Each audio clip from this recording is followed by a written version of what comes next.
When we construct a concrete, solid image of God in our mind,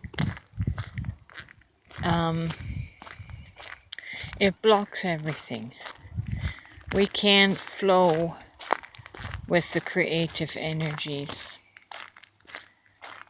because God to us is concrete, and concrete doesn't flow. God is more like water. And incidentally, there's a lot of language in the Bible speaking about water and comparing God to water or the Spirit to water. Because the beautiful thing with water is that every molecule flows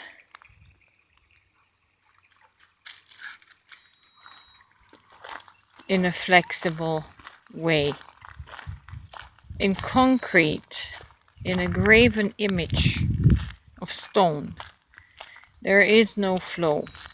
It cannot flex. It cannot expand.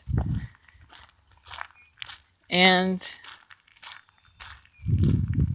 at some point, that graven image of God that we hold mentally in our mind is going to block our path where we cannot expand further. But with water will always find a crack where it can flow. A crack in the dam. It always flows. And I was thinking in this more fluid image of God that I now perceive and conceive of, I am technically the one that is creating the events that will happen to me next year.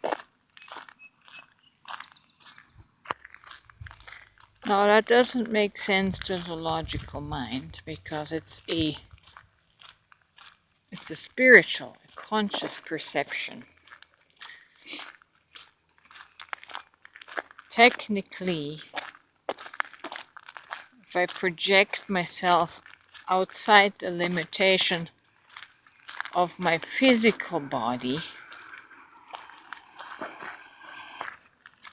and come into the awareness of spirit, which is unlimited, it's not, it doesn't have boundaries.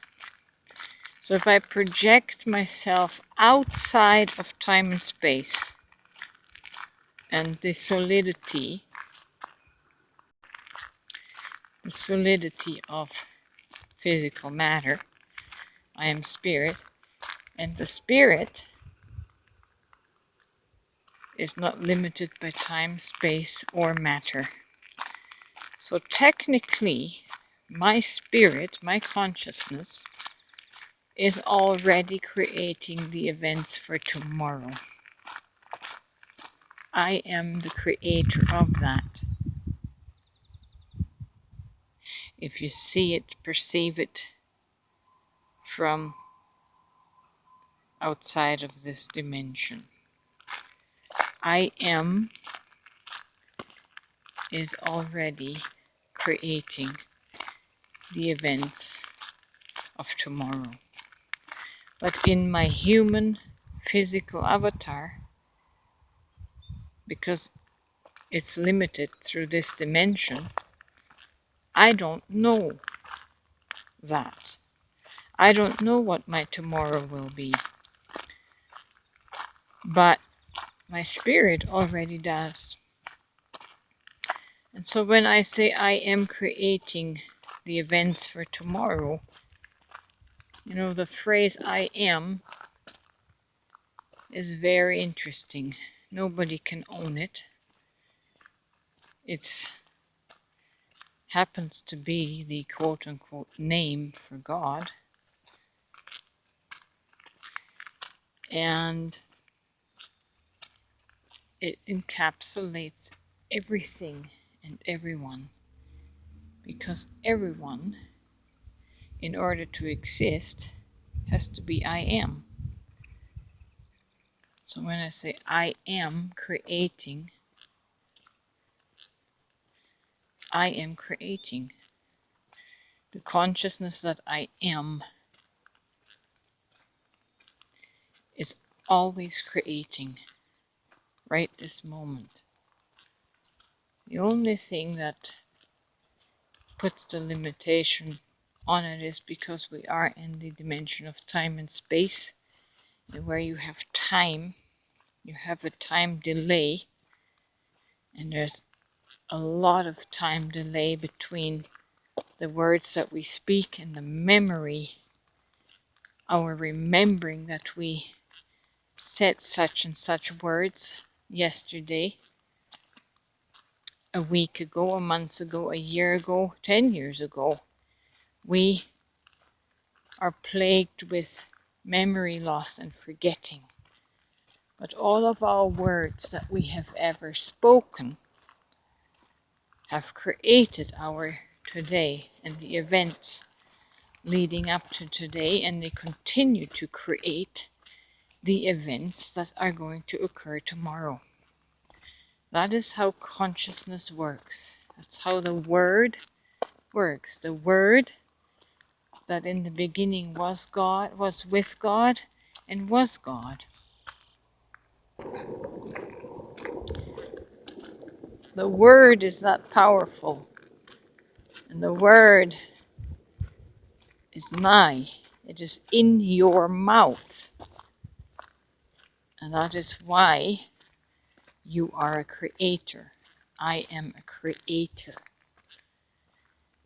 And it's likely that we have created this earth and the universe because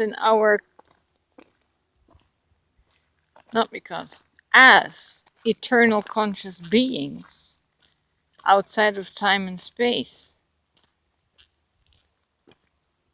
we probably did, but because we are locked into this dimension of time and space and loss of memory, we have no concept of eternity and eternal consciousness, we don't remember. We don't have the capacity to remember our origin and what we have done billions of years ago, which really is just the now in the other dimension. Gosh, I've gone all over the place with this video.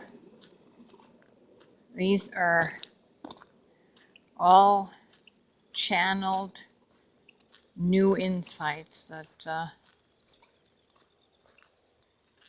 I have never considered before. That's why sometimes my messages are so combobulated. They just come in and my mind is trying to process it and understand it and put it in words. And then it comes out a little bit distorted. But anyways, I hope some of this made sense. It's always fun recording things because I never know what will come through me. So, yeah. Think of these things in terms of you being a multidimensional being, not just a human that suffers from amnesia and forgetfulness because of the time and space aspect of our existence at the moment.